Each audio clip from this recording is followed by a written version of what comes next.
While families with young children comprise about 14% of this city's population, they comprise about 30% of the set of New Yorkers who are leaving the city. And that's because after housing, childcare is the number one cost in so many New Yorkers' lives. And we see that in the average estimate of $22,500 a year being the cost of childcare for a single child across these 5 boroughs. So that was Mayor-elect Zohran Mamdani in Brooklyn talking about his plans to give free childcare to all the families in New York City. And part of his justification for this program is that families are fleeing New York City at exorbitant rates. Now, on this channel, we've actually covered this phenomenon before it recently became trending on Twitter.com, actually back in July when Mamdani won the Democratic primary. And in that video, I brought up this Bloomberg article, which indicates that since 2020, 18% of the population with children under age 5 has exited the city. Families are leaving at extraordinary rates. And by the way, it's also true, although to a less severe degree,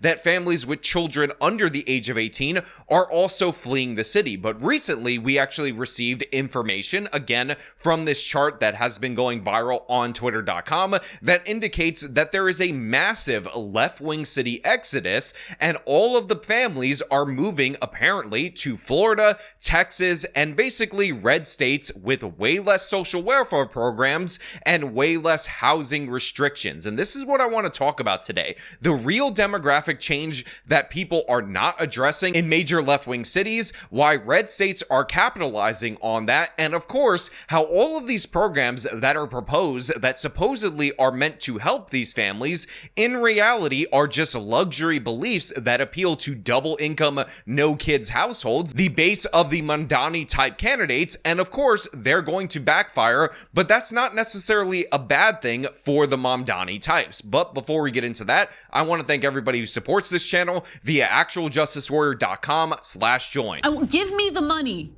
Give me the money. Okay? So make no mistake about it, Zohran Mamdani has been pushing this free childcare thing and how he's going to pay for it by raising taxes at the New York State level, which he can't do as mayor of New York City, and that is what is supposed to solve the affordability crisis that is causing families to leave the city of New York in droves. It's one of Zohran Mamdani's signature issues and one of the most ambitious: free childcare for every family in New York. The cost is estimated at $6 billion a year and would cover infants as young as 6 weeks to children up to pre-K. But the plan depends on tax increases on corporations and the city's wealthiest residents, and a vast infrastructure of personnel and sites that have yet to be identified. However, interestingly enough, if you actually look at the exit polling data from the New York City mayoral election, what you'll come to realize is that had these families not left the city of New York, and they represented a significant more portion of the electorate as they did just 5 years ago, Zohran Mamdani would not be the mayor-elect. Again, let's look at this NBC exit poll on the voting patterns of people with and without children. So as you can see right here in this NBC News exit polling data, that if you answer the question, if you have any children under the age 18 in the affirmative, then only 45% of you voted for Zohran Mamdani compared to 48% for Andrew Cuomo and the remainder for Curtis Sliwa and I believe another candidate or all other candidates. Now, if you said no, you don't have children under 18, 53% of you voted for Zohran Mamdani compared to 40% for Cuomo, and again, the remainder a mixture between Sliwa and other candidates. Now, it's important for you to understand that obviously there were 3 candidates that were largely promoted in the race, so I'm adding the non-Mamdani votes from Andrew Cuomo and from Curtis Sliwa as votes against Mamdani, because that's exactly what they were. And what you find out when you do that math is that Mamdani does not get a majority of any group except for women with no children, and his majority is quite decisive at 55%. Again, while he barely beat Andrew Cuomo in the category of men with children, he still lost when you add up all other candidates. He lost against women with children to Andrew Cuomo, who got an absolute majority. He gains a plurality of men with no children, but again, if you add up all other candidates, he did in fact lose that. And again, it's only women with no children at 55% that he gets an absolute and decisive majority. So isn't it curious, isn't it interesting that Mamdani Mamdani is under the belief that affordability is the major thing that is driving families out of the city of New York. And his solutions, which by the way, obviously were the most vocal and most broadcasted solutions, are rent stabilization in order to make sure families, wink wink, can stay in the city of New York, and free childcare. But families with children rejected Mamdani, and he only won a victory, an absolute majority, and decisively so, in the category of women with no children. Well, the reason for that is because rent control and rent stabilization and free childcare are luxury beliefs that don't actually benefit families, and that's why they leave cities that have these policies in droves to go to places where rent control and rent stabilization are outright banned, which by the way, you could see by this chart right here. You can basically look at it, and what you find out is that people are moving away from restrictive left-wing areas that make it more difficult to build, but offer a bunch of subsidies supposedly to help families, for places like Austin, Texas, like in Florida, where rent control and rent stabilization is outright banned, and where they do not offer free government paid for childcare. Now, these smug elitist progressives will look at this data, look at the way that people are moving, and say, well, those people are voting against their own interests, they're moving away against their own interests, when in reality, nothing could be further from the truth. Again, we talked about multiple times how Mamdani actually offers nothing new in terms of housing policy in the city of New York. We've had rent control since the post-World War II era in this city. The rent stabilization program dates back to the 70s. 44% of apartments are already in rent stabilization. The idea that you're just going to ratchet that number up and it's somehow going to magically produce the dividends that he's asking for is absolutely ridiculous and false, especially when you look at other cities where families are fleeing, which are Los Angeles, who has about 60% of their apartments under rent stabilization, and San Francisco, who has almost 2/3 of their apartments in that particular program. Obviously, these are not family-oriented policies. And by the way, one of the things that has also led to increases in people leaving the city of New York due to the fact that more units have been pulled off the market is the 2019 rent control law that Governor Andrew Cuomo signed back in the day because of progressive Democrats who had their progressive wave back in that year, putting it on his desk. This caused a drop of tens of thousands of available units in the city of New York, because prior to that law, you could actually, as a landlord, get an adjustment on your rent stabilized rate if you improved your apartment. However, that law said that that was no longer the case, and it didn't even exempt apartments that were currently going through renovations to get those adjustments. So you have a bunch of buildings in the city of New York where they have made it more advantageous to keep these apartments empty because you would lose more money under the rent stabilized and rent control rate renting it, because again, it doesn't cover the costs. And we highlighted a specific building a bunch of times on this channel that was featured in a viral video, and I explained how in the beginning of that particular video, the guy who was calling out this program said that you could get $6,000 for a 4-bedroom apartment in that neighborhood, but that building in particular was actually in the news because a guy was refusing to leave when the landlord wanted to renovate the place,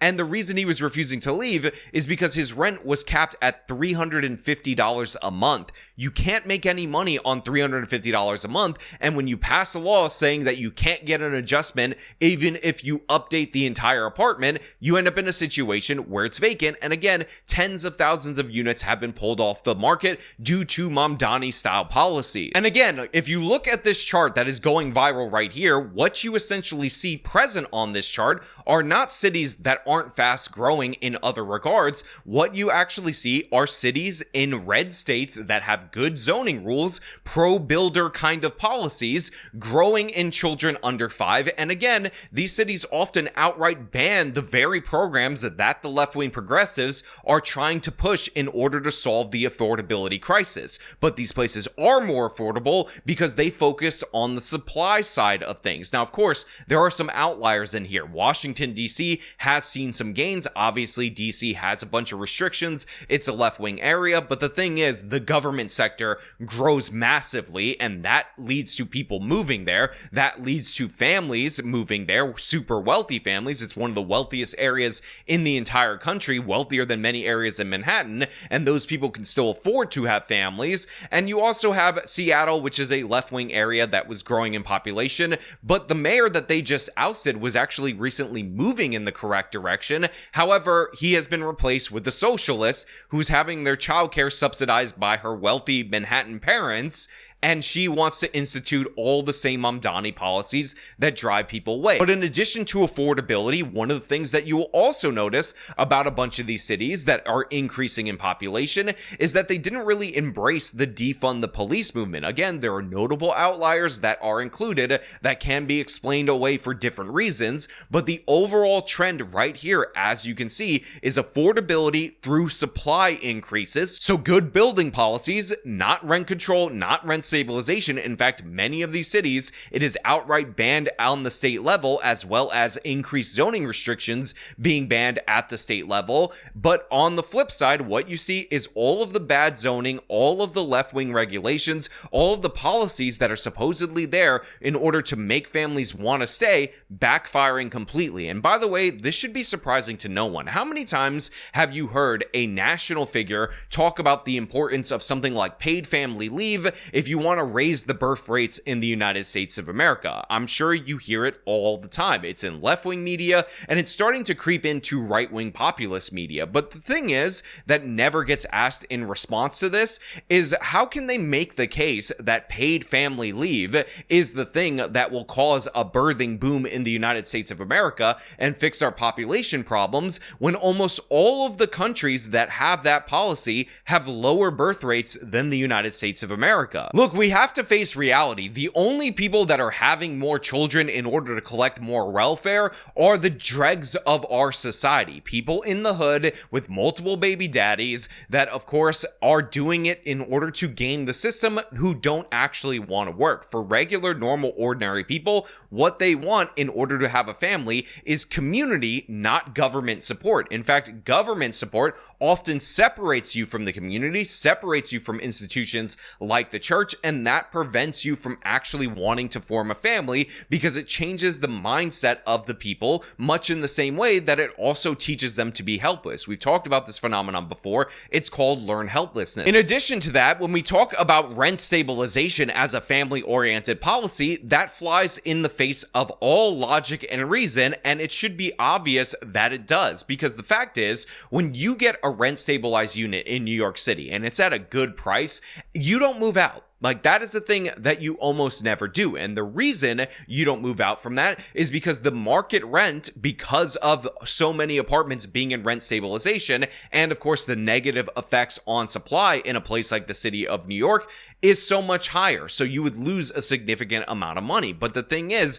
if you're locked into an apartment because you wouldn't afford to leave the city otherwise, and that apartment is not large enough for you to feel comfortable starting a family, you don't start a family because it's not in your self-interest to do so, because the cost of jumping from rent-stabilized 1 or 2 bedroom apartment to a much larger place that you would have to pay market rate for is just not something people aren't willing to do. So in reality, Mamdani's policies of more rent stabilization are actually going to do the exact opposite. And in addition to that, you already have so many people who have been locked into those really good priced apartments for decades in the city of New York, so they don't leave due to normal market conditions, when prices go up or when they get older, because again, they're incentivized to stay. So there's no real place for families that are just starting out to move into, because that also has damaging effects on supply, which of course ends up increasing the prices. Now you compare and contrast that to Austin, Nashville, any of these positive growth areas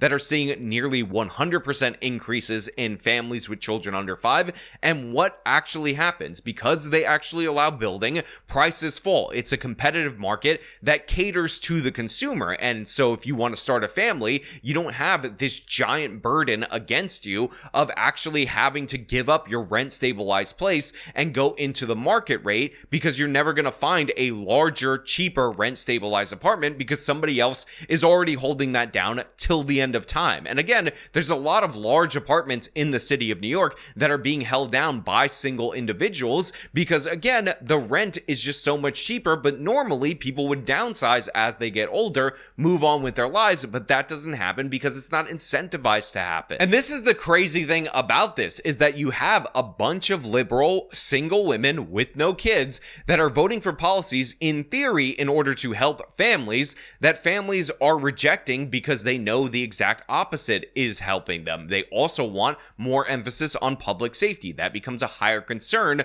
when you are a parent, when you have children, but Mom Donnie's in the defund the police camp, and so are these single left-wing women. So if you want an explanation on why left-wing cities are dying, why families are leaving, it's because of the very policies of those unchecked left-wing cities. And I know people are going to point out that Austin is actually one of the most liberal parts of Texas. That's absolutely true, but the thing is, Texas bans rent control outright. Texas also, in addition to that, does not allow any of the local areas to do zoning above the Texas maximum caps. So when Austin had to look for solutions to housing prices going up in the early 2020s, what did they do? They went in the only direction they could go, which of course was to allow more building. And the crazy thing about this is that if you told this to these single progressive women, these childless single progressive women, or the double income no kid households, which by the way, I'm not knocking, I happen to be in one of those households now, I do plan to have a family in the future, most of those people would look at you like you're the monster, and then they lecture you on the virtues of their voting patterns.